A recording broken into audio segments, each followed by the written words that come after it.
தமிழ் திரையுலகத்தில் கிட்டத்தட்ட 50 ஆண்டுகளை கடந்த அனுபவத்தோடு ஒரு நல்ல கலைஞனாக குணச்சித்திர நடிகராக வலம் வந்த நடிகர் ராஜேஷ் அவர்கள் உடல்நலக்குறைவு காரணமாக இன்னைக்கு காலமாகி இருக்காரு.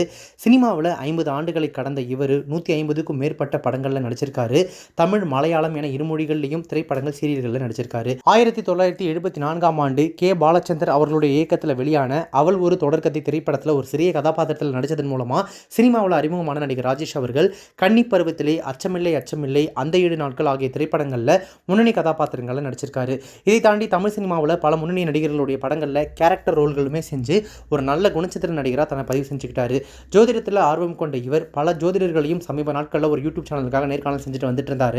1987 முதல் 1990 வரை அரசியலையுமே தன்னை ஈடுபடுத்திக் கொண்டார் நடிகர் ராஜேஷ்.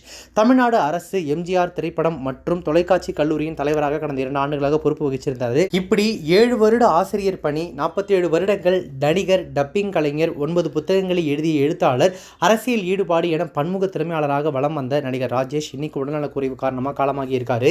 அவருடைய மறைவுக்கு தமிழ் திரையுலகத்தினர், அரசியல் பிரபலங்கள், பொதுமக்கள் என பலரும் இரங்கல் தெரிவிச்சுட்டு வந்துட்டு இருக்காங்க. நம்மளுடைய சேனல் சார்பாகவும் ஆழ்ந்த இரங்கல்களை தெரிவிச்சுக்கலாம்.